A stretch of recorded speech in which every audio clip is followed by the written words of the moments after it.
여러분 안녕하십니까? 뉴스가 있는 저녁 변상욱입니다. 안녕하십니까, 안보라입니다. 뉴이츠에서 준비한 소식이 뭐가 있죠? 예, 우선 헝가리 유람선 침몰 사고 관련한 속보 이현아 기자의 브리핑으로 좀 자세하게 정리할 예정이고요. 그리고 오늘 콜라보가 있는 저녁은 뉴스타파에서 준비하고 있죠? 그렇습니다. 예. 오늘은 인공고관절 부작용에 대한 내용입니다. 병든 의료업계를 심층 취재했다고 합니다. 방송 보시면서 의견 보내주십시오. YTN 라디오, 유튜브 팟빵 그리고 유료 문자로 함께 하실 수 있습니다. 네, 샵 0945번 문자 열어놨습니다. 자, 먼저 헝가리로 한번 가볼까요? 네, 다뉴브강 사고 현장에서는 인양 준비가 한창입니다. 박석영 기자가 현장에 나가 있습니다. 박 기자. 네, 헝가리 부다페스트입니다. 네, 우리 측과 헝가리 측은 이르면 일요일에 인양 작업을 시작하겠다고 밝혔는데 예정대로 이루어질 수 있겠습니까? 네, 지금 현지에서는 와이어를 선체에 감는 등 인양 준비를 위한 작업이 한창 이어지고 있습니다. 제 뒤로 보이는 것처럼 굴착기가 있는 바지선 위에서 헝가리 관계자들이 굉장히 분주하게 움직이고 있습니다. 혹시나 인양 준비 작업이 늦어질까 봐 오늘 새벽 5시부터, 현지 시각 오늘 새벽 5시부터 나와서 작업에 돌입을 했습니다. 헝가리 측과 우리 구조대는 최대한 빠른 시간 안에 오는 일요일에 인양 작업을 시작하는 데 방점을 두고 방법을 찾고 있다고 강조했습니다. 현재 인양 작업에 투입될 대형 크레인 클라크 아담은 인근에 도착한 지 3일째 정박해 있는데요. 침몰 현장인 머르기트 다리를 지나 인양 작업을 시작하기 위해서는 수위가 지금보다는 낮아져야 합니다. 오늘 머르기트 다리의 수위는 4.6m 정도인데요. 하지만 월요일에는 4.2m 수준으로 떨어질 것으로 보인다며 주말 사이 크레인이 현장에 도착할 수 있도록 여러 방안을 찾고 있다고 말했습니다. 네, 이제 수위가 예상대로 낮아지지 않는 경우를 대비해서 플로팅 독을 이용한 방법을 고려하기도 한다, 이렇게 공개하기도 했는데 자세히 설명해 주시죠. 네, 이 플로팅 독이 뭐냐면요. 침몰된 선박에 다른 선박들을 연결하고 이 선박에 물을 넣었다가 뺐다가 하면서 가라앉은 선박을 띄우는 방법입니다. 하지만 우리 구조대는 이 방법은 아이디어 차원일 뿐 실행 계획은 없다고 잘라 말했습니다. 이유는 시간이 오래 걸리고 배를 띄우는 과정에서 균형 잡기가 힘들기 때문에 혹시 선체 안에 있을 수 있는 희생자가 유실될 수 있기 때문입니다. 그래서 구조대는 크레인을 이용한 인양 방식을 최선으로 보고 있는 상황인데요. 만약 수위가 낮아지지 않으면 크레인선을 분리해 들여오는 방안까지 헝가리 측은 생각하고 있다고 덧붙이기도 했습니다. 하지만 이 경우 역시 시간이 오래 걸릴 것이기 때문에 크레인을 아치형인 머르기트 다리 교각 중간에 정확히 맞춰 부딪히지 않고 지나는 방안을 고민하고 있다고 말했습니다. 이와 함께 인양 과정에서 유실을 막기 위해 유람선 창문을 막는 등의 조치도 함께 진행 중입니다. 이런 준비가 마무리된 뒤 크레인이 도착하면 4시간 정도면 인양 작업이 완료될 거라는 게 우리 구조대의 예상입니다. 하지만 작업을 진행하기에는 여전히 높은 수위가 변수인 만큼 상황을 계속 지켜봐야 하겠습니다. 지금까지 헝가리 부다페스트에서 YTN 박석영입니다. 예, 지금 박석영 기자 뒤로 화면을 보면 날이 맑거든요. 그러니까 현지 날씨를 보면 비 소식도 없습니다. 그렇죠. 그런데 왜 수위는 안 내려갈까요? 이제 다뉴브강으로 흘러드는 강이 또 여러 개 있으니까요. 예. 오히려 기온이 오르기도 해서 더 문제인 수도 있습니다. 날이 좋아서 수위가 오르는 건 그 이유가 무엇인지 기정은 기자가 알아봤습니다. 헝가리의 하천 상황을 보여주는 사이트입니다. 다뉴브강의 부다페스트 지역 수위는 현지 시각 6일 점심쯤 4m 60cm를 넘어서더니 내려오지 않고 있습니다. 하루 전까지 계속 줄다가 4m 50을 찍고 나선 다시 오르는 겁니다.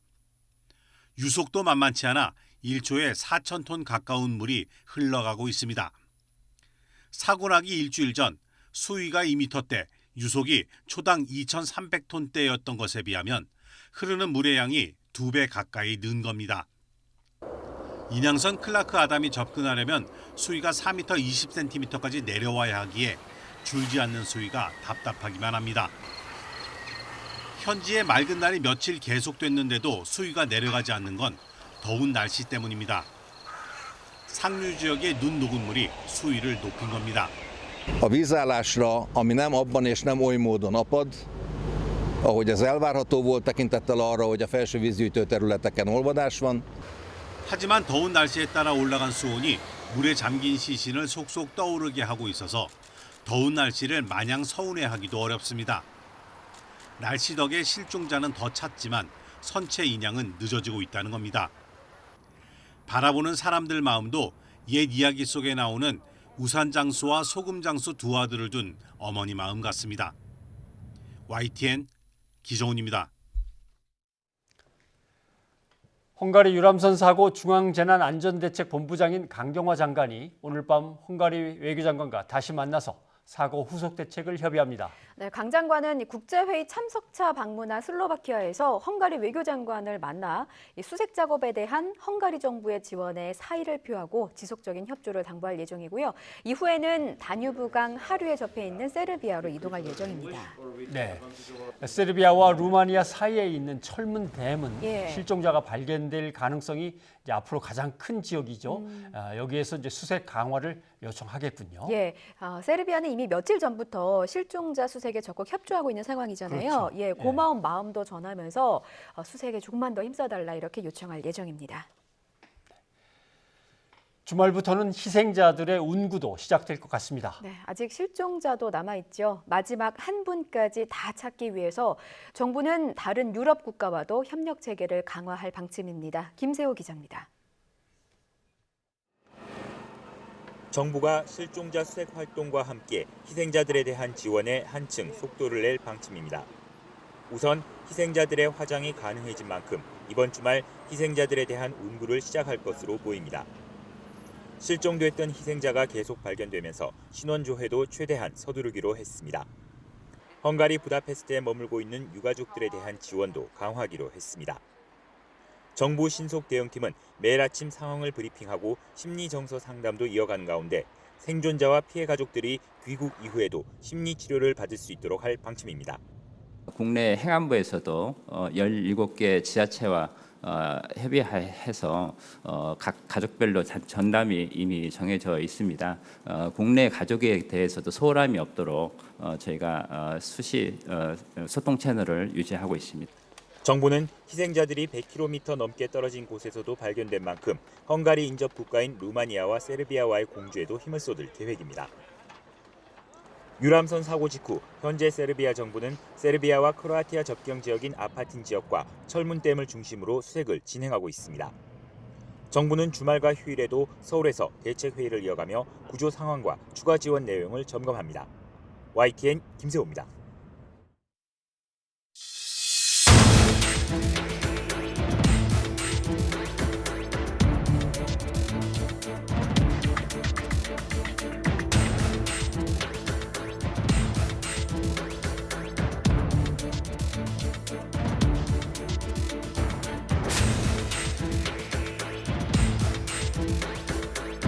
A vízállásra, ami nem abban és nem oly módon apad, ahogy ez elvárható volt tekintettel arra, hogy a felső vízgyűjtő területeken olvadás van.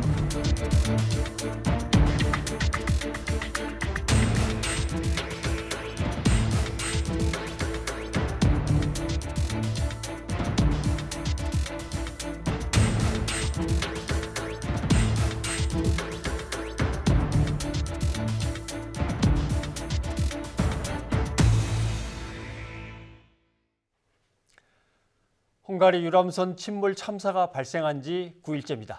이현아 기자와 함께 하나씩 자세히 짚어보도록 하겠습니다. 이현아 기자. 네. 예. 우선 어떤 내용이 새로 나왔는지 좀 소개를 해주시죠. 네, 조금 전이었죠. 오후 5시쯤에 헝가리 현지에서 브리핑이 있었습니다. 네. 핵심적인 내용을 먼저 말씀을 드리면 플랜 B 이안에 대해서 이제 실행 가능성이 굉장히 구체적으로 언급이 됐는데요. 예. 개념적 단계로만 생각을 한다. 실행 단계는 아니다라고 명확히 밝혔습니다.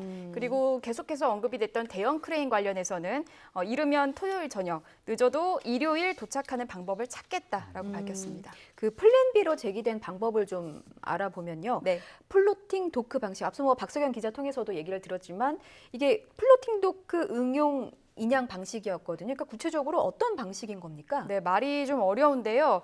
그러니까 이게 일단은 그 방식을 설명드리기 전에 보면은 이 유람선이 침몰한 지점을 먼저 말씀을 드리면요. 예. 사고 유람선은 침몰 지점이 머르기트 다리 하류 10m 지점입니다. 그래서 비스듬히 가라앉은 상태인데요. 지금 보면 이제 양옆으로 바지선을 띄어서 와이어를 연결하는 방식입니다. 이제 그 후에 바지선에 물을 넣고 빼며 이제 침몰 선박을 천천히 끌어올리는 방식을 사용하고 있습니다. 예. 다들 그렇게 생각하실 거예요. 이 크레인 선을 기다리느니 얼른 해치우면 될 걸 왜 이 플랜 B를 가동을 안 할 건가? 뭐가 제일 문제여서 이것은 방법상으로 제외돼 있을까? 그걸 좀 설명을 해주시죠. 네, 이 플랜 B의 좀 단점이라고 아마 양국이 공통적으로 봤던 부분이 있는데요. 이것은 이제 아마 이 해당 방식을 사용했을 경우에 지금 이 침몰한 유실 선박이 흔들릴 수 있다는 점, 그리고 물을 넣었다 뺐다 하면서 시간이 굉장히 오래 걸릴 수 있다는 점을 아마 꼽았습니다. 이게 아마 양국이 같이 좀 일치한 부분일 수 있는데요. 그러니까 헝가리 측은 역시 이제 공식적인 입장으로 개념적 단계로만 생각을 하고 실제 실행에 옮길 계획은 없다라고 밝혔습니다. 지금 저희가 화면으로 플로팅 도크 방식에 대해서 지금 그래픽으로 보여드리고 있는데 이 방식이 어쨌든 물을 넣고 빼고 하는 과정에서 시간이 오래 걸리니까 그것보다는 이란으로 제시한 인양 방법을 하는 것이 낫겠다라는 게 이제 양국의 판단이었다는 거죠. 그렇죠. 그리고 저 선박이 사실 제일 이제 문제였던 거는 출입문 중간 부분이 이제 어느 정도 약간 파손이 됐기 때문에 이 부분에 유실 선박이 더 흔들릴 수 있다. 그러니까 이 선박이 더 훼손될 수 있을 가능성이 있기 때문에 이 방법을 제외한 것으로 보입니다. 어떻게 봐도 두 개의 선박이 보조를 맞추면서 물을 빼고 넣고 하면서 끌어올려야 되는데 선박이 하나 가리고 두 개니까 두 개의 밸런스를 맞추기도 쉬운 일은 아니어 보이네요. 그렇다면 양국이 이란으로 제시한 인양 방법에 대해서 조금 더 자세히 설명해 주시죠. 네, 이란으로 다시 돌아가서 말씀을 드리면요. 이것은 이제 대형 크레인을 이용해서 침몰한 선박을 인양하는 방법입니다. 이 크레인 이름은 클라크 아담 200톤급 선박을 들어 올리기가 가능하고요. 처음 제조는 1980년에 제조를 했고 2006년에 개조를 했는데 뭐 높이가 50m, 길이는 48m 정도가 됩니다. 그래서 이미 이제 이 바지선은 다 배치가 현장에 완료가 된 상황이고요. 이 대형 크레인이 현장에 도착을 하면 이제 잠수원들이 크레인과 침몰 유람선을 로프로 연결하는 작업을 진행하게 됐는데 이것이 계획이었지만 뜻대로 진행이 되지 않았던 겁니다. 뭐가 문제인 거예요? 이것은 이제 보면은 이 침몰 사고 발생 지점에 있는 그 머르기트 다리가 문제가 됐는데요. 이 다리의 형태가 보면 아치형입니다. 그렇죠. 아치형 같은 경우 이제 이 인양 작업에 이용하는 대형 크레인 같은 경우는 사고 장소로부터 5.5km 정도 떨어진 곳에 멈춰 있는데 말씀드린 이 다리를 통과하려면 적어도 수심이 제가 이제 센티미터로 말씀을 드리면 420cm 아래로 내려가야 합니다. 그런데 지금은 이 수심이 420cm보다 높은 460cm를 기록한다고 현지에서 이렇게 나와 있는데요. 그렇기 때문에 이렇게 될 경우 현재 물속의 시야가 확보가 굉장히 어려운 상황이고요. 그리고 선체 중간 출입문 부분에 더 파손이 될 가능성이 높은 상황이어서 쉽지가 않은 겁니다. 그러니까 머르기트 다리가 이렇게 아치를 그리고 있고 이 사이로 클라크 아담 대형 크레인이 통과를 해야 되기 때문에 그만큼 수위가 낮아지는 게 중요하다 이런 부분을 짚어주셨는데 문제는 이 수심이 왜 빨리 낮아지지 않는가 이런 부분입니다. 앞서서 저희가 뭐 리포트로도 살펴봤지만 알프스강의 눈 때문이다. 그러니까 기온이 너무 높아서다라는 게 원인으로 좀 나오고 있어요. 맞습니다. 이게 지리적 위치 때문인데요. 이 다뉴브강 상류 쪽에 알프스 산맥이 있는데 이 알프스 산맥에서 녹아내린 눈 때문에 이 수심이 이제 낮아지는 것에 시간이 꽤 걸리는 것인데요. 일단 양국은 아까 말씀드린 대로 뭐 420cm 정도로 이제 뭐 좀 가능하다라고 얘기를 했지만 데이터상으로 분석을 했을 때는 10일까지 수위가 428cm 정도로 아까 5시 브리핑에서는 얘기를 했습니다. 근데 일단 정부 관계자는 얘기하기를 이 정도만 돼도 충분히 접근이 가능하다. 도전해볼 만하다. 진행을 하겠다라고 밝혔습니다. 그렇군요. 그럼 이제 머르기트 다리가 이제 아치형이라고 치고 그러면 위에 자꾸 크레인이 걸리는 겁니까? 아니면 양쪽이 옆으로 걸리는 겁니까? 뭐가 문제입니까? 아치형 같은 경우는 이제 위쪽 공간은 넓습니다. 상대적으로. 그런데 문제는 이제 좌우 공간이 좁은 게 문제입니다.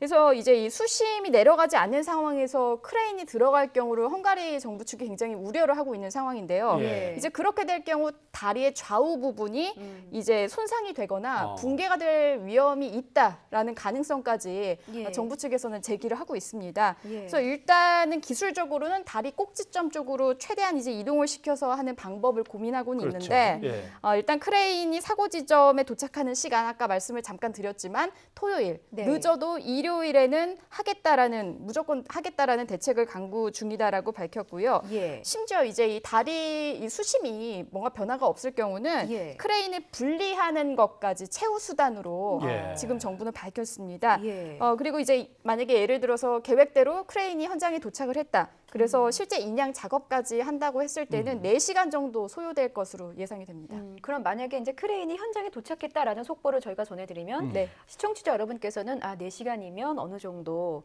침몰한 유람선의 형태를 좀 볼 수 있겠구나라고 예측을 할 수 있는 거군요. 네. 지금 저희가 앞서 뭐 플로팅 독이라고 해서 플랜 B 방법도 알아봤는데요. 그렇다면 플랜 C도 있습니까? 네, 있었습니다. 어. 사만이 얘기가 있었는데요. 예. 이 사만의 경우는 이제 말씀을 드리면 공기부양정을 침몰 선박 좌우에 배치를 해서 인양을 하는 방식이었는데 예. 이것은 양국이 다 판단을 했을 때 현실성이 떨어진다라고 분석을 해서 이란에만 집중하기로 결정을 했습니다. 예. 지금 두 나라 구조단의 구조 작업은 어떻게 진행이 되고 있는 겁니까? 네, 일단 먼저 시실유실 방지 그물망 작업부터 좀 말씀을 드리겠습니다. 예. 어제부터 이제 기초 작업을 시작했습니다. 예. 오늘은 이제 실제 작업 구체적으로 좀 들어가고 있습니다. 예. 침몰 유람선에 와이어를 걸고 그물망을 설치하는 것인데요. 예. 원래는 굵은 와이어 3곳을 설치하기로 했습니다만 4곳에 걸기로 최종 합의를 했습니다. 예. 그래서 굵은 와이어 1개당 연결하는 가는 와이어 가닥수가 6개인데요. 예. 그러니까 총 24개의 와이어가 감길 예정인데 오늘 완료를 목표로 하고 있습니다. 예. 이 때문에 헝가리 측 민간 잠수사들이 현지 시각 아침 5시부터 작업을 하고 있습니다. 그렇군요. 네. 이 부분은 사실 어찌 보면 가장 기다릴 법한 소식이 아닐까 싶은데 실종자 수색 작업은 어떻게 진행되고 있는 겁니까? 일단 수상 수색 강화로 가고 있습니다. 예. 헝가리 경찰 헬기, 군용 헬기 포함해서 총 3대 동원됐습니다. 예. 그리고 침몰 사고 왜 이렇게 수상 수색에 헬기를 동원하느냐 짧게 말씀을 드리면 예. 이렇게 침몰 사고에서 실종자 수색을 하는 데 있어서 헬기를 이용하는 것이 좋다라는 전문가들의 분석이 있었는데요. 예. 보통 침몰 사고 발생 후 4일에서 5일 정도가 지나면 주검들이 물 위로 떠오르기 때문이라는 게 이유입니다. 예. 그리고 또 한국에서 도착한 드론을 이용한 수색 작업이 시작이 됐습니다. 예. 현지 시각 아침 8시부터요. 실종자 시신 발견된 그 지역을 중심으로 해서 수색을 하고 있습니다. 그리고 또 지난 4일부터 투입된 수색견도 역시 활동하고 있는데요. 예. 이제 이 수색견 같은 경우는 사람이 접근하기 힘들거나 뭐 육안으로 확인하기가 어려운 부분이 있습니다. 뭐 수풀이 많거나 뭐 갈대가 무성한 곳 이런 부분들인데요. 여기 이제 이 수색견을 투입을 하는 것이고 또 내일 그 독일 지원이 오는 그 민간 수색견 5마리가 추가 투입될 예정입니다. 예. 예. 이렇게 구조와 수색의 범위가 넓어지고 동원되는 것이 뭐 드론 수색견 자꾸 이제 늘어나니까 네. 두 나라 사이에 이제 긴밀한 공조가 더 이제 필요한 건데 잘 되고 있나요? 네, 뭐 아까 오후 5시 브리핑에 따르면요. 우리 정부와 헝가리의 대테러 센터장이 뭐 하루 2번 정도 만나서 꼬박 회의를 한다라고 예. 합니다. 그래서 아침 8시 같은 경우는 뭐 10분에서 15분 정도 하고 예. 이때는 이제 정보 공유, 뭐 협조 요청을 주로 한다고 합니다. 예. 그리고 저녁 6시 같은 경우는 전 대원이 다 참석을 해서요. 그날 있었던 작전 결과를 평가하고 그리고 내일 계획을 어떻게 할지를 논의한다라고 밝혔습니다. 예. 지금까지 희생자 상황을 정리한다면요? 네, 그 현지 시각 어제 예. 이 다뉴브강 하류에서 실종자 수색이 있었고 모두 3구의 시신을 추가로 수습을 했습니다. 예. 이 발견된 3구 시신에 대한 신원 확인은 모두 완료가 됐는데 짧게 말씀드리면 시신 2구는 모두 우리 국적인 한국인이었고요. 유람석 예. 탑승객이었습니다. 예. 60대 남성과 30대 여성이었습니다. 발견 지점은 사고 현장에서 5.8km 그리고 40km 떨어진 지점이었고요. 예. 나머지 시신 한 구는 헝가리 남성이었습니다. 정리하면 사고 유람선 탑승객 총 35명 중에서 생존자 7명 제외하고요. 예. 한국인 사망자 18명 그리고 아직 찾지 못한 안타까운 실종자분이 8분이 계십니다. 예. 이제 수색과 인양 작업에 대해서 얘기를 들어봤고요. 이제 수사 소식을 좀 들어보죠. 네. 이제 새로 전달된 소식이 문제의 크루즈 선장이 2달 전에 네덜란드에서도 사고를 낸 적이 있다 이건데 말이죠. 네, 맞습니다. 그 선장의 신원을 뭐 짧게 말씀을 드리면 예. 크루즈선 바이킹 그 시기누 선장 우크라이나 국적이고요. 예. 이름은 유리 씨입니다. 그러니까 앵커께서 말씀하신 게 이제 2달 전에 네덜란드에서 충돌 사고를 냈다 이런 얘기인데요. 헝가리 검찰이 확인을 했습니다. 예. 네덜란드에서 운항을 하고 있던 중에 이 유리 씨가 타고 있던 크루즈와 유조선이 충돌을 한 건데 그 당시 그 크루즈 이름은 바이킹 이든입니다. 당시에 승객이 171명을 타고 있었는데 이 충돌 때문에 배 옆부분에 구멍이 생겼습니다. 예. 사망자는 없었지만 몇 명의 부상자가 발생을 하기도 했었는데요. 이에 대해서 바이킹 크루즈, 그러니까 이 회사 측은 뭐 굉장히 적극적으로 입장을 내놨는데 입장 예. 직접적으로 좀 그래픽 보면서 말씀을 드리면요. 예. 바이킹 식인 선장이 이제 지난 4월 1일 바이킹 이둔에는 타고 있었지만 선장 임무는 맡지 않았다. 그러니까 이 이둔은 다른 선장의 지휘 아래 있었다. 그렇기 때문에 이번에 발생한 사건과 이 사건은 이제 상관이 없다라는 식으로 좀 선을 그은 그런 의미로 해석이 됩니다. 예. 당시에는 선장 임무는 맡지 않았다고 네. 강하게 또 네. 적극적으로 부인하는 이유가 있을 것 같습니다. 네, 맞습니다. 이게 아마 이제 법적인 책임으로 이제 넘어가게 되면요. 예. 지금은 이제 형사적인 부분이 아니고 아마 회사 측에서 민사적인 부분을 고려하는 게 아닌가라는 게 국내 전문가들의 좀 다수의 의견인데요. 그렇죠. 예. 바이킹 크루즈 회사가 이제 추후에 민사상 책임을 지게 됩니다. 그래서 이제 최후 민사상 책임을 물을 때 이렇게 발언을 하는 것이 감경의 목적이 있다라고 봤는데요. 실제로 이제 선박회사가 선장에 대한 그 관리 책임 의무 위반 등으로 분명히 이제 손해배상을 할 의무가 있기 때문에 예. 이런 부분을 염두하고 미리 발언한 것이 아니냐라는 이야기가 예. 있습니다.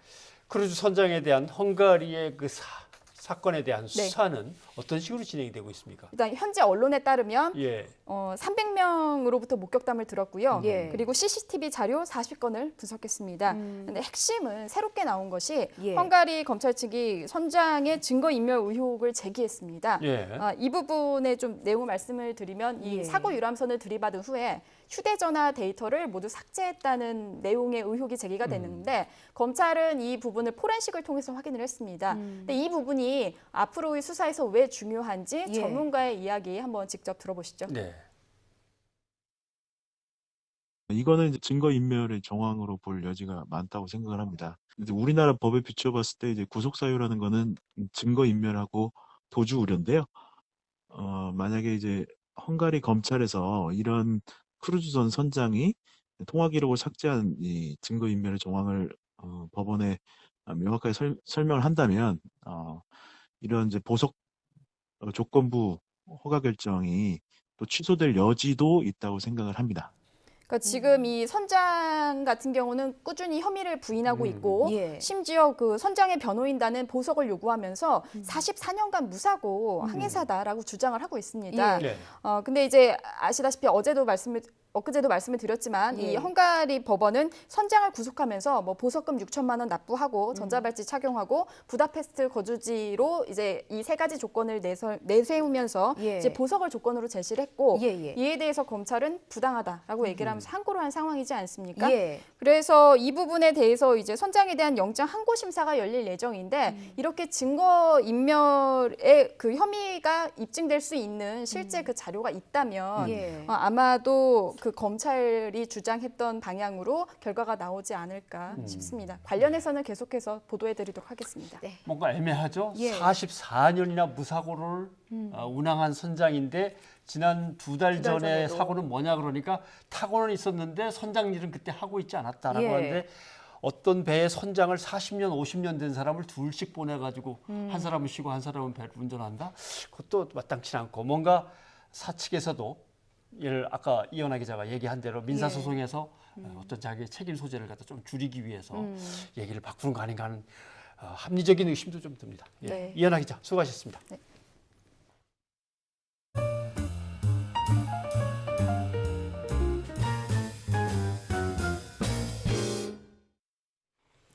네, 정치권에는 색깔론이 덮쳤습니다. 대통령이 현충일 추념사에서 언급한 약산 김원봉 선생 공적 논란이 있어요. 네. 예.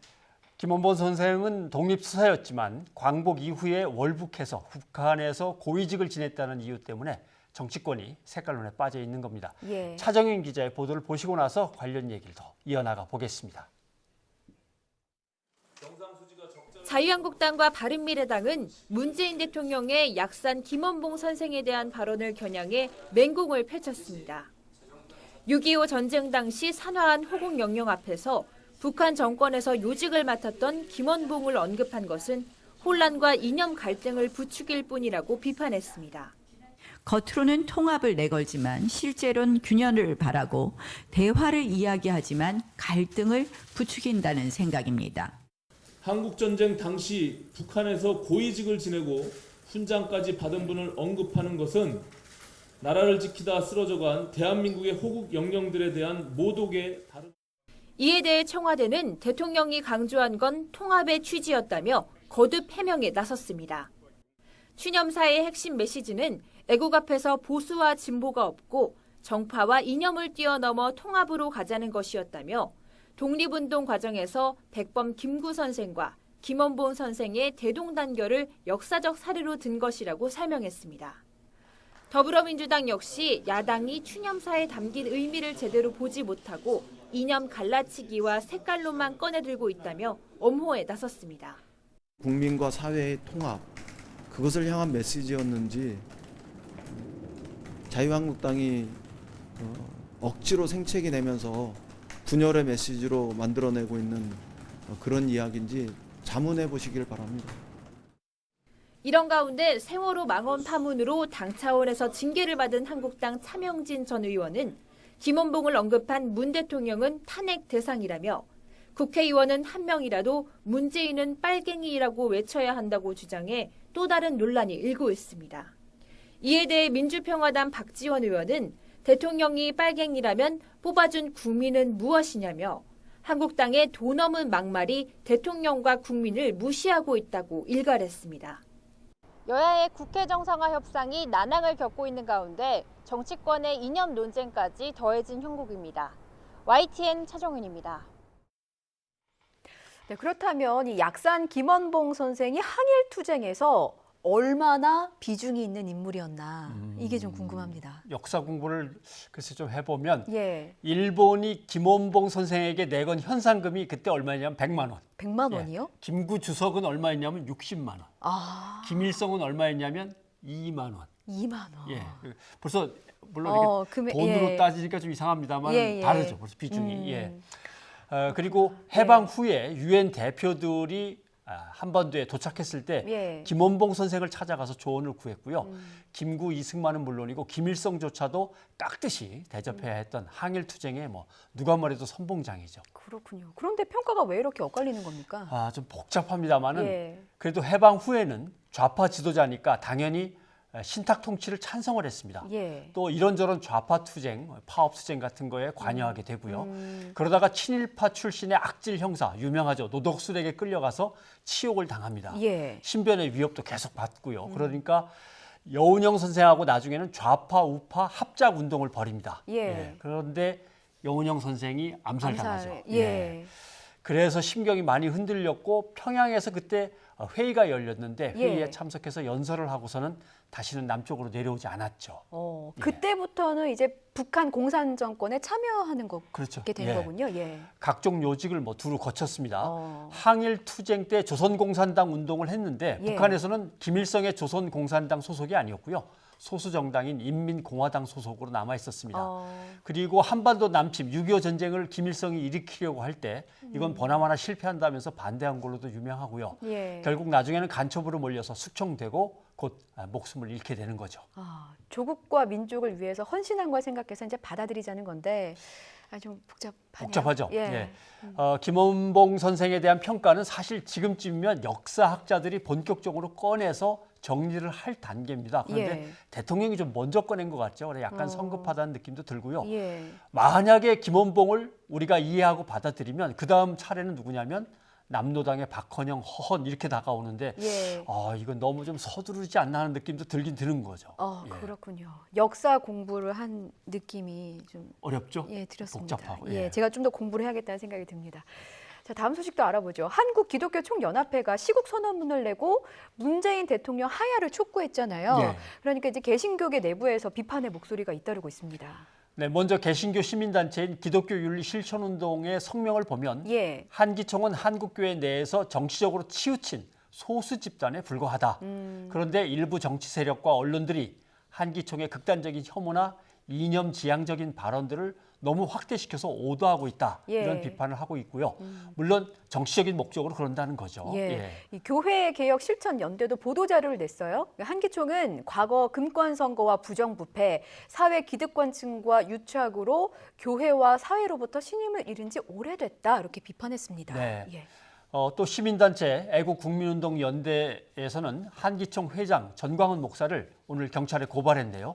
혐의는 모욕 그리고 내란 선동입니다. 네, 기독교, 그러니까 정확히 기독교 중에 개신교의 극우 정치 세력화 문제는 그렇죠. 선배님이 좀 전문가시잖아요. 설명 예. 좀 부탁드리겠습니다.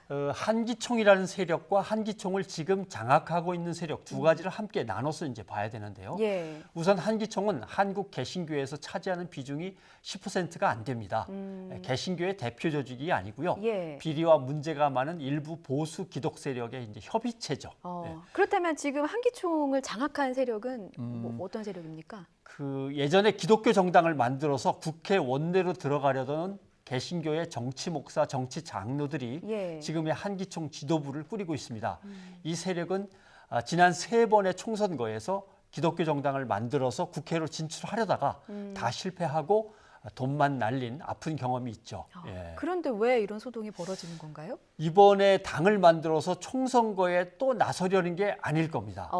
돈도 없고 힘이 딸리니까 예. 개신교 유권자를 모아준다는 명분을 가지고 자유한국당에 접근을 해서 거래를 트려는 것으로 지금 추정되고 있는 거죠. 정치적 거래를. 예. 그래서 뭐 황교안 대표, 뭐 김무성, 그렇죠, 김문수 그렇죠. 이런 중진들을 이제 자꾸 만나는 거군요. 어찌 됐건 이 막말과 혐오 논란으로 개신교 위상에 좀 위태로운 상황이 아닐까 싶긴 합니다. 저희 다음 소식 한번 알아볼까요? 네.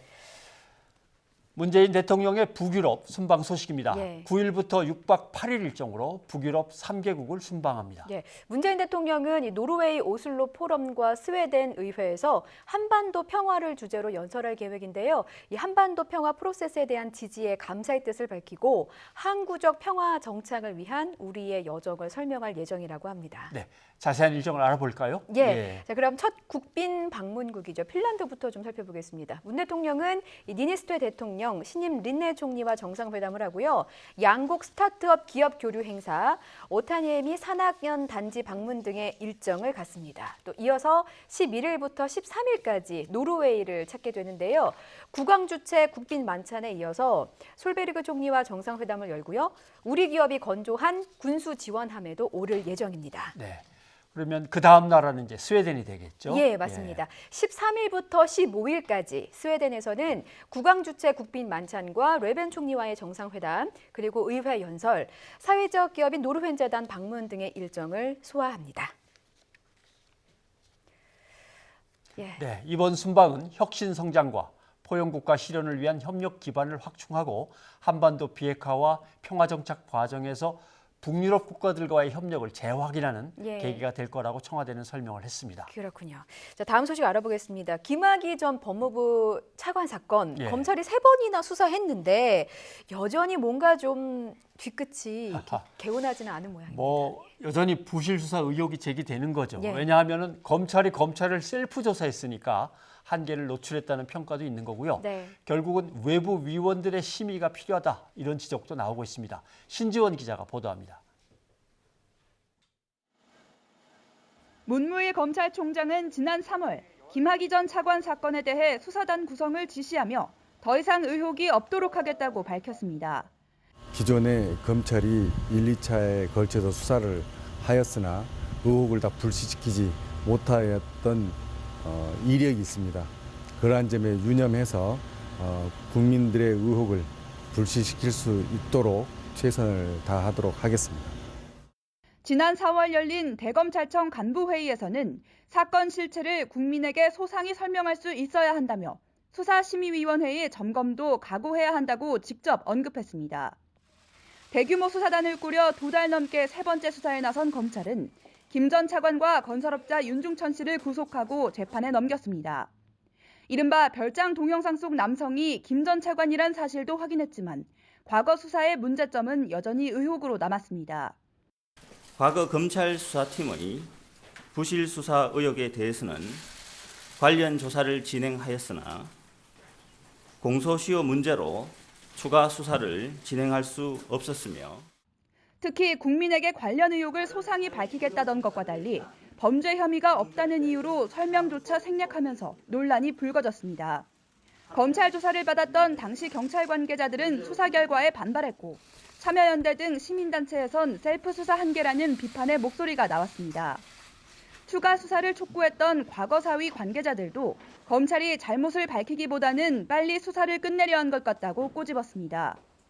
발표 뒤 반발이 잇따르면서 일부에서는 총장이 언급했던 외부 수사심의가 필요하다는 목소리가 나오고 있습니다. 검찰수사심의위원회는 국민적 신뢰를 얻기 위해 법조계와 학계 등에서 외부 의원을 추천받은 뒤 검찰의 공소제기나 불기소 처분이 적당했는지, 관련 수사를 계속 이어갈 필요가 있는지 등을 검토하는 제도입니다.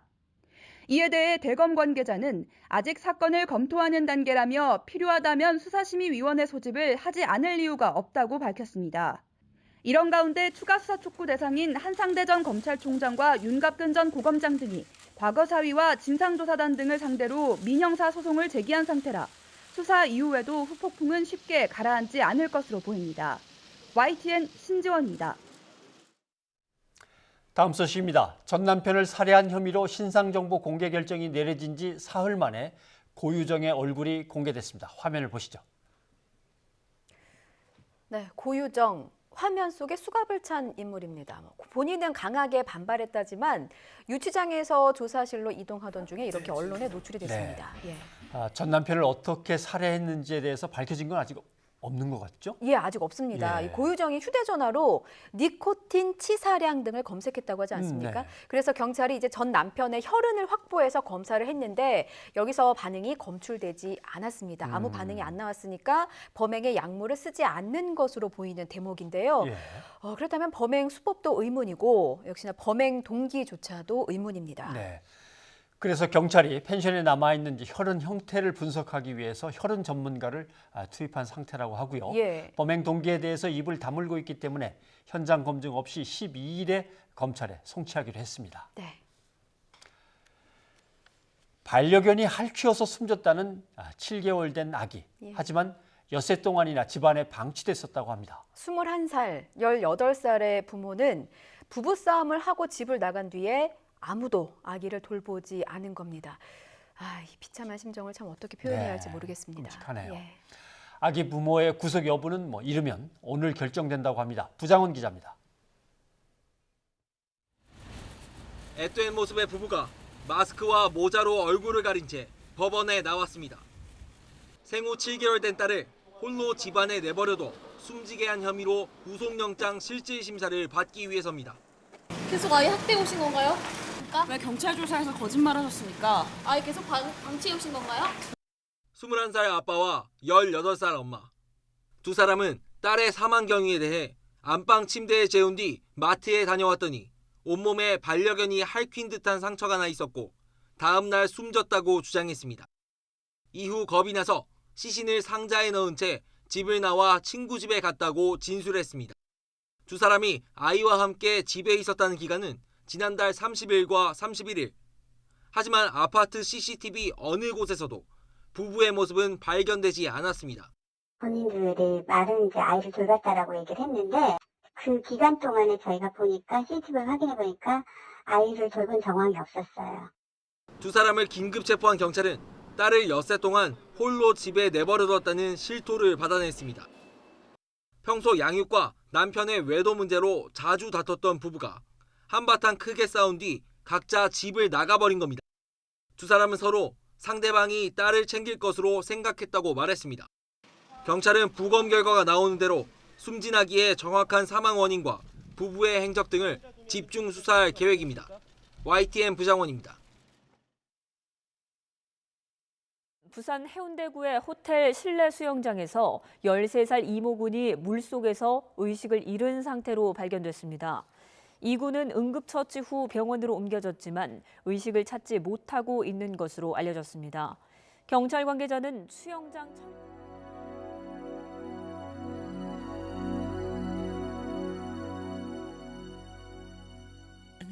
Another day has gone.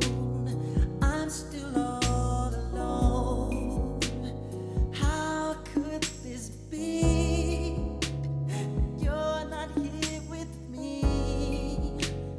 You're not alone. I am here with you.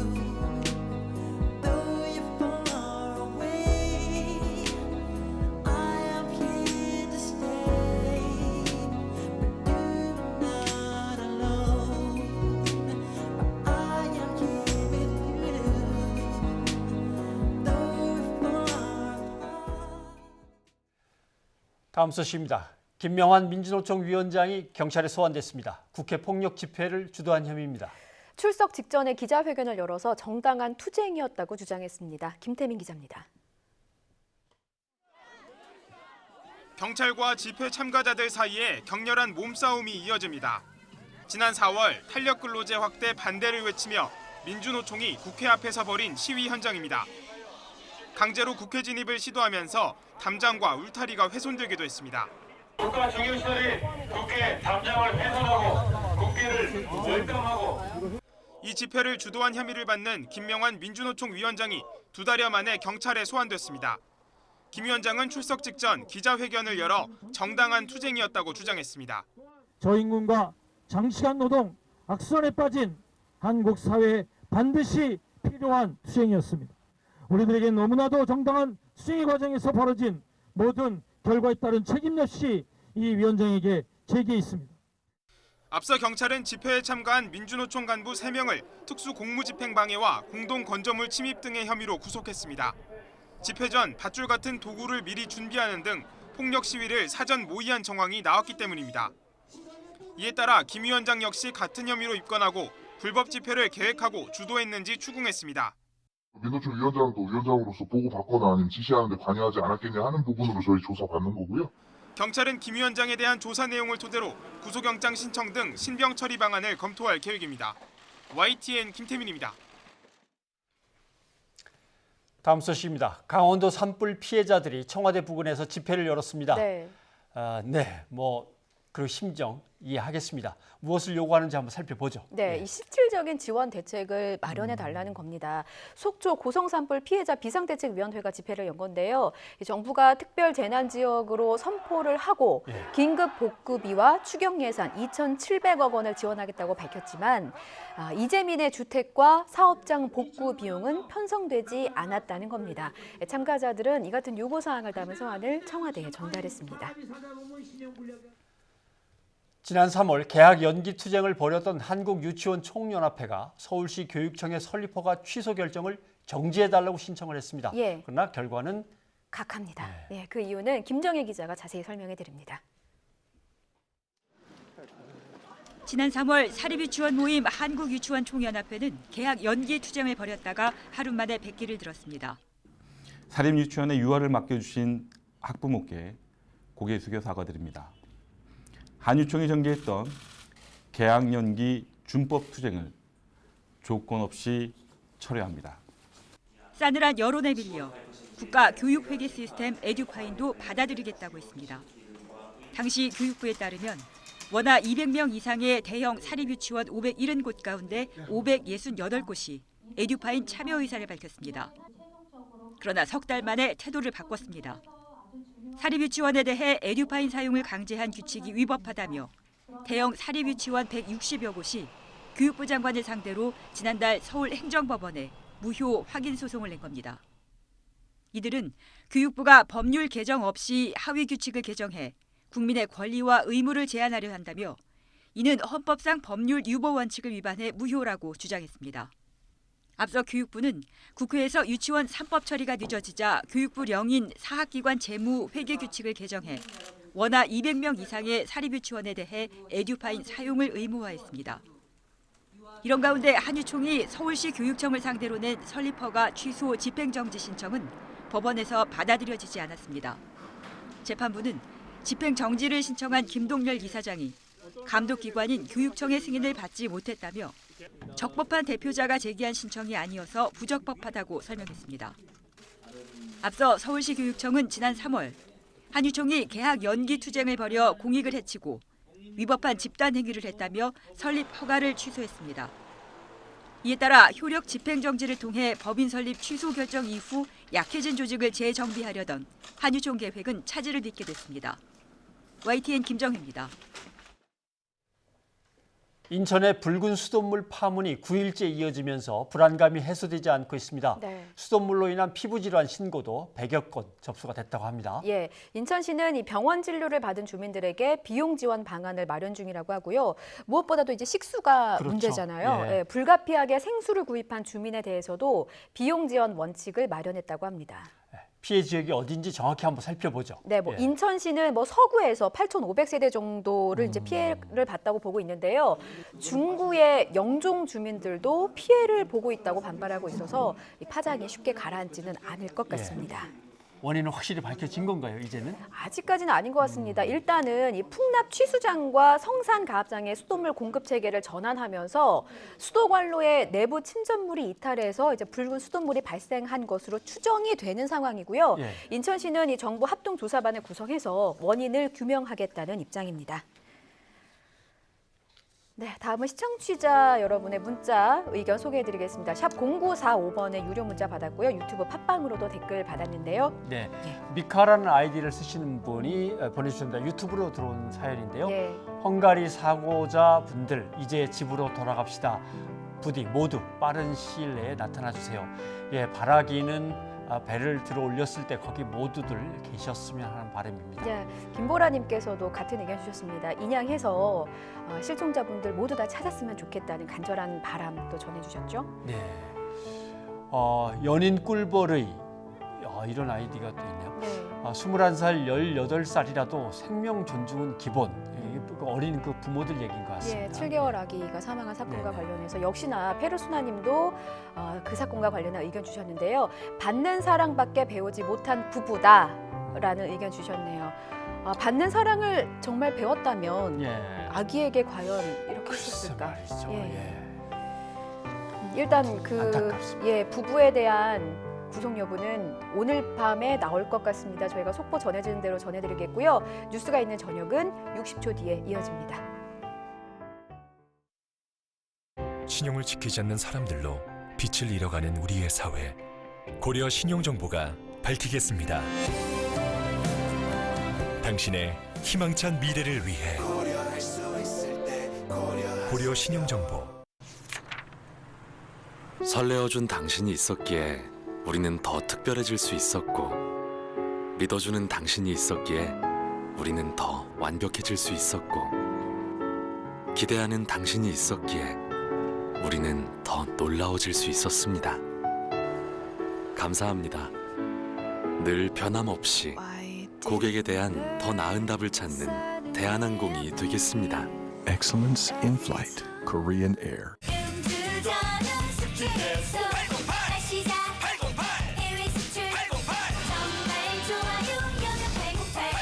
신제품 여명천사. 여명천사? 정말 좋아요.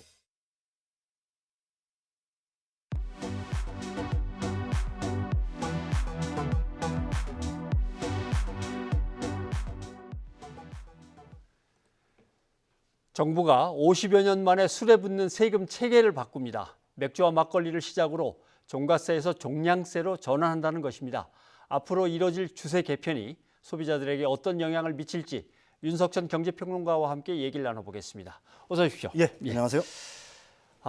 요즘 뭐 날이 더워지면서 시원한 맥주를 자꾸 찾게 되는데 뭐 4캔에 10,000원 아니고 뭐 한참 큰 소동을 빚기도 했었죠. 예. 그런데 이 수입 맥주와 국산 맥주에 각각 적용되는 이제 세금 체계가 달라서 우리 쪽이 역차별을 크게 받고 있다 이런 이제 얘기가 계속 나왔던 거죠. 그렇죠. 뭐 그게 이제 이번에 이제 우리가 종가세에서 예. 종량제로 바꾸는 하나의 어떤 계기는 됐다라고 얘기는 할 수가 있겠죠. 네. 사실 일반인들은 잘 이해를 못 하실 텐데 왜 우리나라 맥주들이 역차별을 받는다고 자꾸 주장을 하는지 이해를 못 하실 텐데요. 이 과세 체계를 좀 유심히 살펴볼 필요가 있습니다. 네. 현재는 종가세거든요. 그래서 종가세. 맥주에 붙는 세금은 72%로 동일합니다. 근데 문제는 가격에 있는 거죠. 가격. 예, 국내 맥주 같은 경우에는 그 제조 원가에 예. 판매 관리비라든지 아니면은 뭐 마케팅비라든지 광고하는 데 들어가는 마케팅 비용이라든지 거기에 이윤까지 붙이는 출고가를 기준으로 합니다. 예. 근데 수입 맥주 같은 경우에는 그 수입 원가에다가 그러니까 수입 신고가죠. 거기에 예. 관세를 플러스한 가격을 갖다가 이걸 과세 표준으로 삼는데 거기서 그냥 끝이군요. 예. 예. 근데 문제는 뭐냐면 거기 이유이라든지 뭐 광고비라든지 이런 게 전혀 포함이 안 돼 있는 거죠. 네. 문제는 거기 또 있습니다. 사실은 관세가 사실은 FTA 때문에 미국이라든지 유럽에서 들여오는 것들은 거의 제로거든요. 제로. 예. 그러니까 당연히 그 국내산 맥주에 비해서 해외산 맥주들이 가격이 좀 낮을 수밖에 없는 거고요. 이래서 그 차이가 평균적으로 보면 국내 맥주가 세금을 갖다가 외국산 맥주에 비해서 92원 정도를 갖다가 더 낸다는 게 이제 예. 그 역차별의 주된 이유가 되겠죠. 예. 그래서 그게 하나의 촉발된 계기가 됐는데 네. 사실은 이렇게 종가세에서 종량제로 바꾸게 된 이유는 근본적인 이유는 저는 다른 데 있다고 봅니다. 그러면 역차별의 목소리가 주세 개편의 원인이 된 건 네, 아니고 그것도 하나의 원인이 된 거는 약간의 원인이 분명하지만 됐지만 더 큰 사실은 원인은 한국은 이 종가제를 택하고 있었기 때문에 예. 일반 주류 산업 자체가 발전하지 못하는 원인이 하나가 있거든요. 예. 왜 그러냐면은 중소기업들 아니면 수제 맥주라든지 이런 중소기업들이 발전을 해야 되는데 중소기업이라면 대기업에 비해서 그 규모의 경제가 약하니까 대량 생산이 아니니까요. 대량 생산이 아니니까 당연히 생산원가가 높을 수밖에 없겠죠. 예, 예. 거기에다가 세금까지 같이 붙여버리니까 사실은 그러면- 경쟁력을 없어진다는 얘기죠. 아니 그러니까 이제 예, 작은 생산업체면 더 어려운데 그렇죠. 거기에 더 많은 세금을 내야 되니까 생산 원가 자체가 비싸니까 대기업에 비해서 예. 경쟁력을 급속히 잃게 되는 거고 이게 이제 그래서 한국의 주류 산업 자체가 중소기업들이 이렇게 발전하지 못한 하나의 원인이 됐다. 예. 그래서 이제 이번에 이제 종량제로 바로 변화를 시도한 거라고 그러면 봅니다. 종가세와 종량제 어떤 차이가 있는지 좀 설명을 부탁드립니다. 종가세라는 과세 표준이 가격이 되는 거예요. 가격. 가령 72%니까 원가가 그 1,000원이다. 그럼 720원이 되는 거고 예. 원가가 10,000원짜리다. 그러면은 7,200원이 되는 거죠. 예. 이게 바로 이제 종가세의 개념인 거고요. 반대로 종량제라는 건 뭐냐면은 양을 기준으로 그 세금을 매긴다는 거죠. 예. 가령 리터당 얼마, 킬로그램당 얼마 예. 이런 건데 이번에 이제 종량제로 바뀌게 되면서 맥주 같은 경우에는 리터당 한 830원 정도. 그다음에 탁주 막걸리 같은 경우에는 리터당 41원이 이제 부과가 되는 거죠. 예. 이게 이제 차이점이 있는 겁니다. 예, 예. 뭐 모든 분들이 궁금해하는 건 네. 내가 마시는 술이 그럼 비싸진다는 거냐 싸진다는 거냐 이제 그 문제인데 예. 술값의 변동은 어떻게 됩니까? 이거 좀 나눠서 봐야 됩니다. 이번 이제 그 주세 개편으로 해서 가장 큰 혜택을 보는 거는 캔 맥주고요. 캔 맥주. 네, 캔 맥주입니다. 예. 캔 맥주는 리터당 한 400원 정도의 가격 인하폭이 생기는 거예요. 오, 예. 그러니까 따라서 우리가 이제 편의점에서 보면 보통 500ml 같은 경우에는 2,700에서 2,900원에 팔리지 않습니까? 국산 맥주 같은 경우에. 근데 이게 200원 정도의 인하 여력이 생기는 거죠. 리터에 예. 한 400원 정도 여력이 생겼으니까. 그러니까 4캔에 10,000원짜리가 이제 가능해지는 거고요. 예, 예. 국산 맥주도 4캔에 만 원. 네, 국산 맥주도 4캔에 10,000원짜리가 이제 가능해지는 거고요. 네. 반대로 이제 생맥주라든지 병맥주라든지 아니면은 페트 맥주 있지 않습니까? 예. 그건 약간의 인상폭이 생깁니다. 그러나 두 번째로 혜택을 보는 경우는 아까도 말씀드렸듯이 수제 맥주가 이제 가장 많은 혜택을 보게 돼 있는 거예요. 예. 기존에는 이제 생산원가가 높았기 때문에 세금을 많이 내서 경쟁력이 없었는데 이제 리터당으로 똑같이 세금을 매기니까 예. 이제 경쟁력이 생긴다고 볼 수가 있는 거고요. 수입 맥주 같은 경우에는 기존의 고가 맥주들 같은 경우에는 좀 내리겠죠, 종량제로 하니까. 네. 대신 기존의 저가 수입 맥주 같은 경우에는 가격이 조금 올라가는 어떤 효과가 있을 거고요. 막걸리 같은 경우에는 뭐 큰 변화는 없을 거라고 예상을 하고 있습니다. 그럼 와인 막걸리는 뭐 변동이 없는 겁니까? 진짜? 막걸리 같은 경우에는 종량제로 변했는데 예. 와인은 이제 종가제를 그대로 유지하고 있는 유지하고. 소주라든지 종가제를 그대로 유지하고 있는 건데요. 이게 종가제를 갖다가 그대로 유지하고 있는 이유가 있습니다. 예. 그 소주 같은 경우는 대표적인 증류주잖아요. 예. 근데 증류주에 종량제를 일시적으로 다 해버리면은 소주 가격은 큰 변화가 없는데 위스키라든지 보드카 가격이 확 내려버려요. 확 내려버려. 그러면은 상대적으로 소주가 시장에서 좀 경쟁력이 밀릴 수 있다. 그래서 시장의 혼란이라든지 어떤 이런 거를 줄이기 위해서 일단 증류주라든지 와인 같은 경우는 이번에 이제 기존의 그 종가제를 갖다 그대로 유지하기로 결정이 됐습니다. 네. 네네네. 그러니까 뭔가 소비자들에게 도움도 돼야 되고. 그렇죠. 예. 생산 업체도 뭔가 형평과 또 보호해야 될 거 보호해야 되고. 네네네, 그렇습니다. 또 국가의 수입은 좀 늘어야 되고. 예. 고민할 게 많네요. 예. 그런데 이제 흔히 그 얘기 많이 합니다. 뭐 저는 잘 술 맛에 대해 모릅니다만 우리 맥주가 그렇게 맛에 있어서 경쟁력이 뛰어나지 않은데 근데 예. 이렇게 좀 뭔가 세금을 줄여주고 그러면 맥주 같은 경우 경쟁력이 좀 올라갈 수 있을까요? 글쎄요. 일단 돌아선 소비자 입맛을 잡을 수 있을까라는 거는 저는 예. 의문입니다. 사실 수입 맥주는 2015년 한 8.5%에서 점유율이 뭐 2018년 한 20% 이상까지 치솟았거든요. 근데 이제 두 가지 이유가 있습니다. 이게 예. 수입 맥주의 질이 국산 맥주보다 일단 뛰어나다는 게 가장 큰 거고요. 두 번째는 수입 맥주를 갖다가 수입하는 회사들이 예. 사실은 우리나라 3대 대표적인 주류 업체들이 수입을 해서 그렇죠, 팔고 있는 그렇죠. 겁니다. 예. 그래서 이분들 같은 경우에는 사실 수입을 해서 팔아서 마진을 남기든 국내 맥주를 팔아서 마진을 남기든 그렇게 큰 뭐 그 타격이 없어요. 아하. 라이센스를 받아서 또 국내에 생산하기도 하고. 예. 그러니까 제가 생각하기에는 이번 뭐 주류세를 이렇게 개편했다고 해가지고 한국의 주류 업체들이 뭐 어떤 제품의 질을 높이기 위해서 가령 뭐 역량을 집중해서 노력을 할 거자라는 거는 의문의 여지가 있는 거고요. 예. 대신 한 가지 이번 이제 그 종량제로 바꾸는 거에 딱 한 가지 장점이 뭐냐면은 예. 아까도 말씀드렸듯이 중소 수제 맥주를 만드는 분들한테는 이게 굉장히 큰 도움이 될 수가 있다는 얘기죠. 가격 경쟁력이 생기니까 이제는 대기업 제품과 경쟁할 수 있는 토대가 마련됐다고 보는 거고 다 이게 이제 어떻게 보게 되면 좀 활성화가 된다라고 하면은 예. 외국처럼 대기업 제품과 중소기업 제품들이 서로 공존해 가면서 예. 그런 측면에서는 굉장히 바람직하다고 보고요. 사실 제품 매출을 끌어올리는 건 대기업의 어떤 제품들이 과연 끌어올릴지는 제가 생각에는 의문의 여지가 있고 예. 오히려 중소기업 제품들이 약진을 하지 않을까 이렇게 생각을 한번 해봅니다. 말씀 듣고 보니까 네네네. 국산 맥주 생산 업체에서 네네네. 자기네 맥주든 아니면 그렇죠. 라이센스로 외국 맥주를 국내에서 생산해 예, 팔든 예, 예, 수입해서 팔든 네네네. 셋 중에 어느 것이 돈을 벌든 뭐. 예예예. 근데 다른 이제 특히 뭐 유럽 같은 경우 네네네. 여러 나라를 거치면서 여러 마을을 가면서 그 마을의 독특한 맥주들 그렇죠. 예, 예, 그런 예. 재미가 이제 우리는 없단 말이죠. 예. 그런데 뭐 요즘 방송 TV 같은 걸 보면 젊은 분들이 예. 의외로 수제 맥주 시장에 많이 좀 진출을 하고 있는 그렇죠. 것 같아요. 예. 외국에서 좀 배워오기도 하고 그래서 좋은 맥주를 만드는데 이번 이제 어떻게 보면 세제 개편이 이런 분들한테 큰 도움이 됐으면 하는 바람입니다. 예, 한번 네네. 기대해 보겠습니다. 네네. 유 선생님 고맙습니다. 예. 국정농단 사태의 주범으로 꼽히는 최순실 씨의 전 남편 정윤회 씨 기억하시죠? 예. 정윤회 씨가 최근 강원 조민체전에 참가해서 메달을 땄다고 합니다. 네. 지난 3일에 열린 강원 도민체전에서 사격 종목 스키트 부분 단체전 은메달을 땄다고 하죠. 그런데 이 스키트가 어떤 경기인가요? 뭐 이렇게 펑 하고 날아오르면 이렇게 착 뭐 접시를 산탄총으로 쏴서 깨트리는 뭐 네네네. 그런 경기일 겁니다. 예. 이번 대회에서는 정 씨를 포함해서 선수 4명이 참가했다고 합니다. 예, 뭐 정윤회 씨는 국정농단 사태가 터진 뒤에 강원도 횡성군에 있는 아파트에 혼자 살고 있고 또 취미로 사격을 즐기다가 이렇게 체전 출전까지 하게 됐다고 하네요.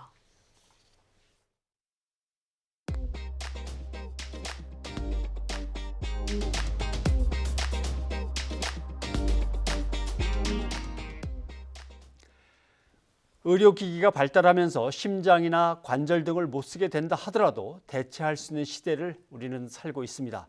인체 이식 의료기기 시장은 국내에서만 한 해 6조 원에 이를 정도로 규모가 어마어마합니다. 하지만 인체에 이식한 의료기기 때문에 오히려 고통받고 있는 환자들이 늘고 있다고 합니다.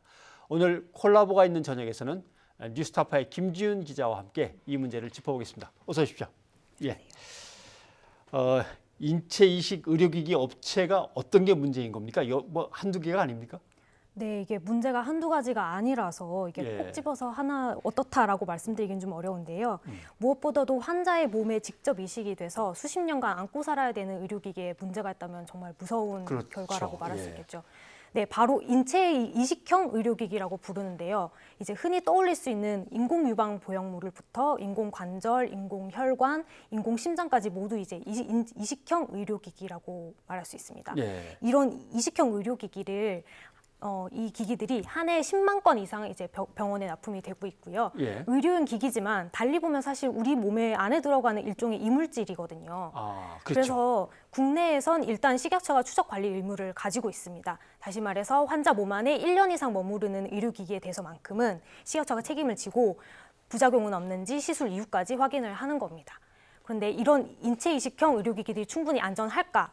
또 정부 당국 아니면 업체들은 관리 감독 책임을 다하고 있을까? 이게 이제 이번 취재를 저희와 함께했던 전세계 기자들의 공통된 의문점이었습니다. 그러면 이식되는 의료기기에 의한 피해가 얼마나 되는지 집계를 할 수 있었어요? 네, 사실 전 세계적인 통계를 하는데 사실 좀 애를 좀 먹었습니다. 이게 국제탐사 보도 언론인 협회죠. ICIJ 파트너 매체들이 같이 이제 각국 통계를 수집을 했는데요. 예. 보시면요. 지난 10년 사이 전 세계적으로 170만 건의 피해 사례가 보고가 됐습니다. 8만 명 넘게 사망을 했고요. 문제가 된 의료기기를 제거하려고 재수술 받은 사례도 약 50만 건 정도 확인이 됐습니다. 사망자가 8만 명. 예. 우리나라 사례만 살짝 말씀을 드리면요. 작년까지 최근 4년간 식약처에 접수된 부작용 사례만 5천 건 가까이가 됩니다. 매년 1,000건이 넘는 셈인데요. 이제 문제는 환자들은 이런 정보를 알기가 어렵게 돼 있다는 것입니다. 네. 만에 하나 어떤 부작용이 발생을 할 수 있는지, 문제가 생기면 또 어떤 보상을 받을 수가 있는지 실제 그런 사례를 알기 어렵게 돼 있다는 점이 좀 그런 현실입니다. 네. 아까 우리 몸에 이식되는 것들 저희가 뭐 흔히 이제 알고 있는 거는 뭐 무릎 또는 고관절, 뭐 심장 이런 것들 얘기를 들어봤지 뭐 핏줄 뭐 이런 것까지 얘기해 주는데 상당히 많은데 그러면 이번 취재에서는 어떤 거에 집중하셨습니까? 네, 전 세계적으로 판매되는 의료기기 중에 유독 우리나라에서만 좀 부작용이라든지 보상 문제가 좀 제대로 해결이 안 되고 있는 사건 위주로 좀 취재를 했는데요. 예. 그 중에 시청자 여러분들도 한 번쯤은 이름을 들어보셨을 그런 기업인데요. 존슨앤존슨이라고 예. 이 회사의 자회사인 이제 드퓨라는 업체에서 생산하는 엉덩이뼈, 이제 고관절이라고 하는데요. 예. 오늘은 이 사례를 중심으로 좀 설명을 드리도록 네. 하겠습니다. 이제 국내에서는 2006년부터 2010년까지 판매된 제품인데요. 문제가 있는 걸로 드러나서 2010년에 전 세계적으로 리콜을 실시를 했습니다. 그런데 우리나라에서는 이상하게 이 사실이 제대로 알려지지도 않았고 보상도 제대로 안 되고 있습니다. 이 부작용 사례 같은 경우에는 2011년부터 계속 나오고 있고요. 이 제품이 금속 대 금속이 맞물려서 이제 움직여 들어가는 이제 인공 관절이기 때문에 부작용은 대부분 이제 마모된 금속 물질 때문에 발생을 하게 예. 됩니다. 염증이 생겨서 통증이 심하기도 하고요. 심하면 이제 멀쩡한 뼈가 녹는 경우도 있고요. 또 이런 증상이 드러나는 증상이 없더라도 피 속에 크롬이나 코발트 같은 발암 물질들이 계속 돌아다니기 때문에 이제 암 발병 위험도 있습니다. 아, 그렇죠. 이게 인체 바깥에서 작용하는 게 아니라 안에 들어가 있으니까 정말 몸에 아주 여린 그 장기들이나 아니면 살하고 부딪히는 건데 거기서 금속들이 잘못된다 그러면 진짜 심각하네요. 아, 중금속들이 그럼 몸을 떠돌아다닌단 말입니까? 네, 그렇습니다. 네. 리콜 됐는데 왜 본인들한테 이것도 알려지지 않았나? 이것도 참 의문이고. 그럼 피해 환자에 대한 보상은 어떻게 진행이 됩니까? 네, 우리나라 환자들에 대해서는 이제 미국 환자들이랑 비교를 하면 가장 쉬울 것 같은데요. 이미 영미권 환자들은 리콜 직후부터 1인당 우리 돈으로 2억 원 정도 지급을 받고 있습니다. 예. 그런데 저희가 만난 이제 국내 환자분들은 터무니없는 취급을 받고 있었는데요. 리콜이 시작되고 3년 후에야 처음 리콜 사실을 인지를 했고요. 보상도 제대로 받지 못하고 있습니다. 이제 받더라도 몇십만 원밖에 못 받는 분들도 있고 아예 한 푼도 못 받은 분들도 계시고요. 또 부작용 증세가 보상 기간이 지난 후에 나타나가지고 아예 못 받은 분들도 계십니다. 예. 또 뭐 외국에 본사가 있으니까 본사에 물어보겠다 기다려라 뭐 이러다 보면은 진짜 뭐 가습기 살균제 때도 경험을 해봤지만 외국 기업들 상대하기가 쉬운 건 아니어서 뭐 역시 그것 때문에 어려움이 더 있던가요? 사실 그렇다고 말씀드리기 어려운 게 전 예. 세계적으로 이게 리콜이 된 제품이기 때문에 국내에도 보상 프로그램이 운영이 되고 있습니다. 다 인프라는 있는데 이게 피해자들한테 적극적으로 정보를 알려주지 않거나 보상을 안 해주는 거라고밖에 볼 수가 없습니다. 저희가 왜 이렇게 보상에 소극적이냐 이렇게 한국지사에 질의를 좀 했는데요. 국내법을 준수하면서 이제 보상을 잘하고 있다 이런 답변만 돌아왔습니다. 예. 저희가 자문을 구했던 의료 전문 변호사분 같은 경우에는 이게 국내 법 체계 때문이다 그렇게 평가를 했는데요. 예. 이게 국내 법에는 일단 징벌적 손해배상 제도가 없기 때문에 외국 기업들이 부담을 적게 가지고 국내에 들어올 수밖에 없고 예. 의료법의 환자 피해 구제 관련 규정들이 좀 약하다 보니까 더더욱 한국 소비자를 좀 우습게 볼 수밖에 없다. 그런 거죠. 예. 근데 사람의 생명이나 건강에 대한 거니까 이거는 식약처가 좀 적극적으로 나서서 뭔가를 해야 되는 거 아닌가요? 어떻게 하고 있었습니까? 예, 식약처 본연의 역할을 좀 감안을 하면 환자분들을 위해서 적극적으로 이제 보상 조치 요구를 좀 해야 되는데요. 이제 그런 의무를 다하기보다는 상당히 소극적으로 대응을 했습니다. 업체 걱정부터 하는 것 같다, 막 이런 인상을 받을 정도였는데요. 미국이나 일본 당국 같은 경우에는 홈페이지에 이제 10여 년치 리콜 기록을 공개를 하고 있는데요. 한국 같은 경우에는 저희가 식약처에 정보공개 청구를 했었는데 업체 영업비밀이다 이러면서 비공개를 하더라고요. 예. 또 뉴스타파가 작년부터 여러 차례 이 문제를 보도를 하고 나서 식약처의 담당 과에서는 업체와 의료기기 피해자 사이에서 중재자 역할을 하겠다 이러면서 비공개 합의 자리를 주선한 바가 있습니다. 좀 애매하네요. 예. 근데 예를 들면 중재 합의라고 하는 거는 예를 들면 소송이 제기돼서 양측의 변호사가 만나갖고 중재 합의를 한다든가 하면 몰라도 국가기관인 식약처가 이러한 비공개적인 합의 자리를 마련한다 그러면 글쎄 이건 잘못된 일 같이 보이는데 부적절한 행동 아닙니까? 예, 물론입니다. 그런데 번번이 식약처는 이제 현행법상 식약처가 보상을 강제할 수 있는 권한이 없다면서 본인들이 이제 법상 최선을 다하고 있다 이런 식으로는 답변을 하고 있습니다. 예. 그러니까 이제 외부에서 바라봤을 때는 이게 다냐, 왜 보상을 강제할 권한이 없느냐, 식약처는 기업 걱정만 한 거 아니냐 이런 의문이 남는 것도 사실입니다. 그럼 다른 나라에서의 대처는 다릅니까? 네, 대표적으로 미국 같은 경우에는요, FDA가 작년 이제 저희 국제여보 보도가 나가고 바로 다음 날 의료기기 승인 절차를 재검토하겠다고 발표를 했습니다. 예. 이 제도가 설립되고 42년 동안 한 번도 바뀐 적이 없는 제도인데요. 이렇게 곧바로 반응을 보였다고 합니다. 그리고 유럽연합, EU 회원국들도 국가 차원에서 의료기기의 심사 감독 규제 개선에 나서고 있다고 합니다. 예. 그러면 앞으로 불편한 몸에 대해서 어떤 부분을 이제 이식할 계획이 있다거나 또는 이제 막 이식 받아가지고 생활하고 계신 분들 같으면 이게 어떻게 해야 됩니까? 일단은 담당 의사분한테 내가 어떤 제품으로 수술을 받은 건지 부작용은 없는 건지 이렇게 좀 적극적으로 정보를 요구를 하셔야 합니다. 예. 그리고 제품의 부작용이나 기타 상세 정보 같은 경우에는 식약처 홈페이지 들어가면 또 있고요. 거기서 찾아보시면은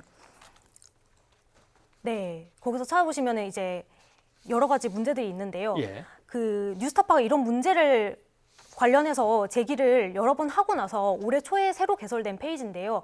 아직 이게 데이터가 완전하지가 않습니다. 올해부터 발생한 데이터만 올라와 있거든요. 예. 그래서 좀 더 많은 데이터를 보고 싶으시면 ICIJ랑 58개 파트너 언론사에서 각국에서 이제 유통되는 의료기기 제품이랑 부작용 정보를 모아서 구축한 데이터베이스가 있습니다. 예. 여기가 뉴스타파 홈페이지랑도 연동이 돼 있어서 한글 서비스도 되거든요. 그래서 예. 거기서 이제 제품명을 검색을 하시면 확인을 하실 수가 있습니다. 내가 사용하고 있는 제품이 과연 어떤 제품이고 어떤 위험성 또는 어떤 새로운 보고들이 있는지 네. 수시로 좀 확인을 좀 해야 되겠군요. 네, 그것도 의사 선생님하고 상의도 좀 하시고. 예, 뉴스타파의 김준 기자 수고하셨습니다. 네, 샵 0945번의 유료 문자 그리고 유튜브 팟빵으로 시청자 여러분의 의견 받았는데요. 우선 문자부터 좀 소개해드릴까요? 네. 예. 4711님, 소비자들이 맥주를 고를 때 맛과 가격으로 더 고르지 않을까요? 가격이 싸도 맛이 없으면 결국 안 먹습니다. 라고 얘기하셨네요. 예. 저희 주세 개편 관련한 예, 의견. 조금 뭐 내려간다고 해서 바로 선택하는 건 아니다. 이런 말씀인 것 예, 같아요. 예. 유튜브를 통해서도 이 주세 개편과 관련한 의견 많이 주셨습니다. 마구령님, 한국 맥주는 맛 진짜 없어요. 가격만 비쌉니다. 이런 의견 주셨고. 뭐 취향 얘기라 제가 뭐 딱 잘라 얘기할 수는 없겠습니다만 맛이 없다고 판단하셨고. 까만님은 수제 맥주 값 내려요. 많이 드세요. 네. 또 이렇게 얘기하셨네요. 예, 그리고 코지마님, 우리나라도 맥주 맛 좀 좋아지면 좋겠다. 또 우리나라 맥주에 대한 의견 주셨네요. 네. 예. 미카님은 몸 아픈 분들이 시한폭탄을 품고 살아가는 결과로 이어졌군요. 안전한 제품 사용으로 사람들의 건강이 지켜질 수 있었으면 좋겠습니다. 지금 뉴스타파의 김 기자와 했던 얘기를 예. 써주신 것 같습니다. 워낙 중요한 내용을 또 뉴스타파 기자가 또 취재해 주셔서 저희 뉴이저 다시 보기를 통해서 여러분 중요한 정보 얻어가실 수 있습니다. 저희 다시 보기는 YTN 홈페이지에서도 가능하고요. 유튜브에서도 가능합니다. 뉴스가 있는 저녁 여기서 인사드리겠습니다. 저희는 다음 주 월요일에 다시 찾아뵙겠습니다. 여러분 고맙습니다.